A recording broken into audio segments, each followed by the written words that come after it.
Hi everyone! I hope you're all enjoying the last few days of fall because we're getting close to Thanksgiving and you know what that means. Snow and Christmas and the holiday season. So, in celebration of that and Thanksgiving coming up soon, I thought we could read some books about the seasons changing and Thanksgiving. We're going to start with Round Robin by Jack Kent. Round Robin. At first, the little robin was like any other baby bird. Most of him was head, and the rest of him was hungry. He ate, and he ate, and he ate, and he ate, until he looked more like a ball than a bird. Everybody called him Round Robin. The other birds fluttered about from tree to tree. "Come fly with us, Round Robin," they said.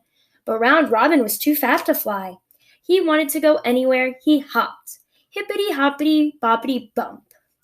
Then sometimes more bumps than hops.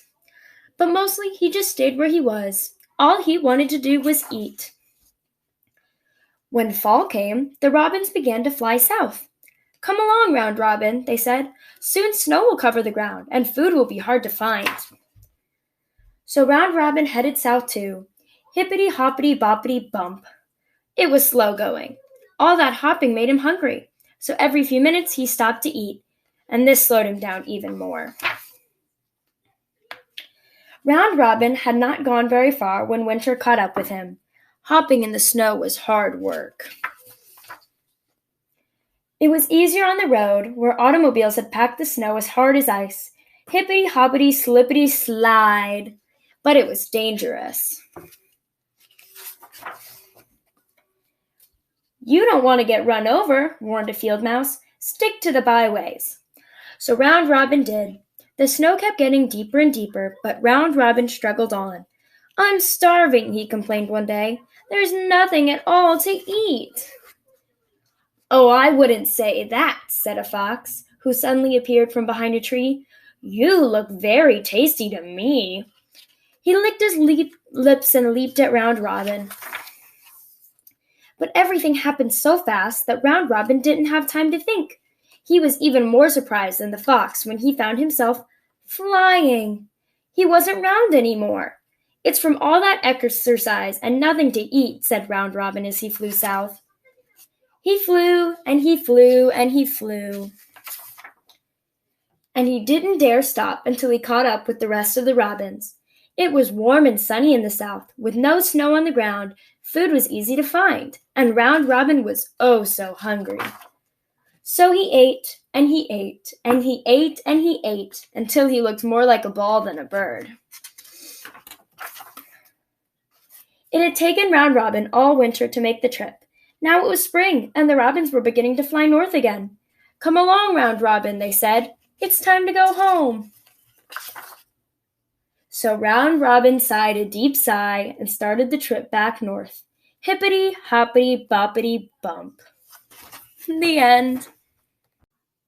The next book we're going to read is about snow, and it's called Katy and the Big Snow by Virginia Lee Burton.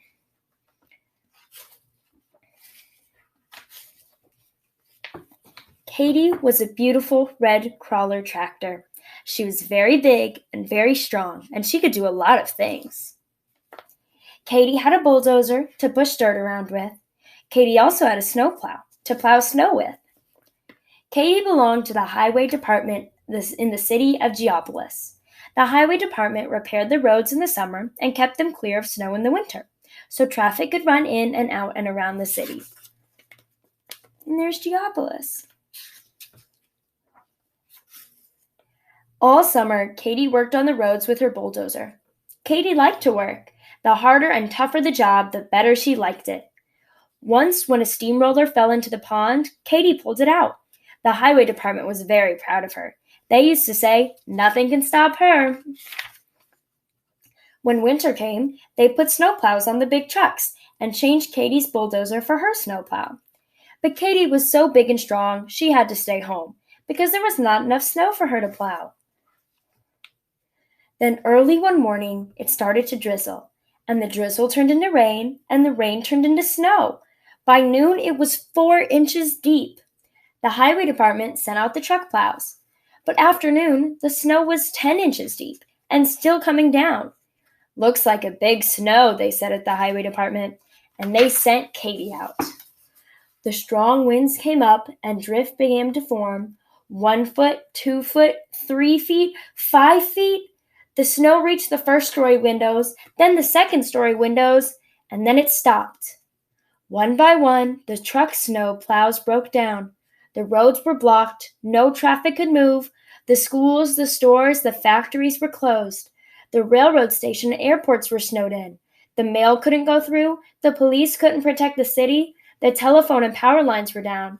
There was a break in the water main. The doctor couldn't get to his patient at the hospital. The fire department was helpless. Everyone and everything stopped.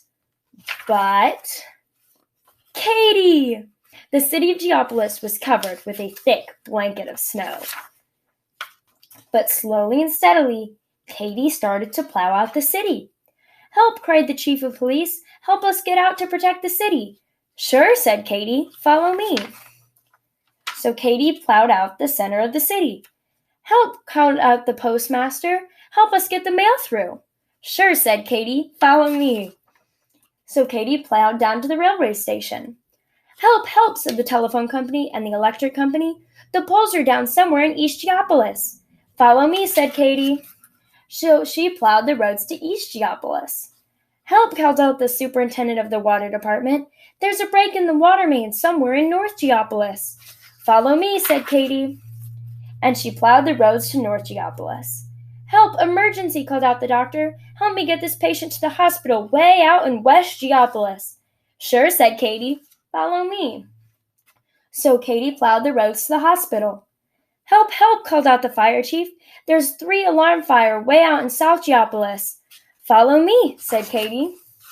So Katy plowed out the roads to the fire in South Geopolis. On the way back, a plane signaled for help. The airport was snowed in. Katy was beginning to get a little tired, but she wouldn't stop. Not Katy. She hurried over the airport and plowed out the runways so the airplane could land safely. After she had found the broken-down truck plow, she started home. The fire department put out the fire. The doctor saved his patient. The water department repaired the main. The telephone and electricity were on. The mail could go through, and the police could protect the city, thanks to what Katy did.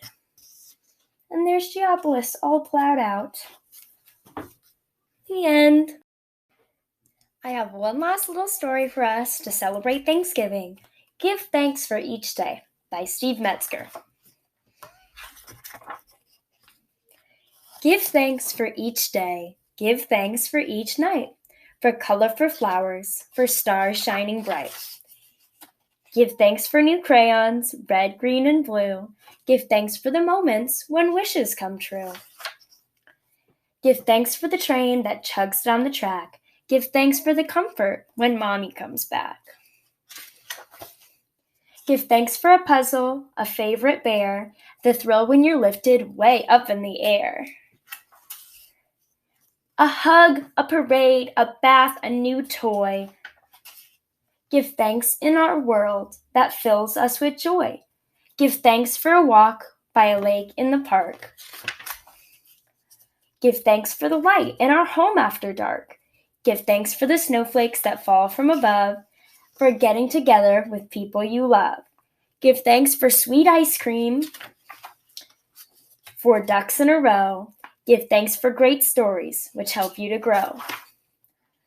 Give thanks for the ocean, give thanks for the sand, for the sweet, simple pleasure when we're holding hands. Give thanks for I love you, the best words to say. Give thanks for each night, give thanks for each day. The end. Happy Thanksgiving, everyone.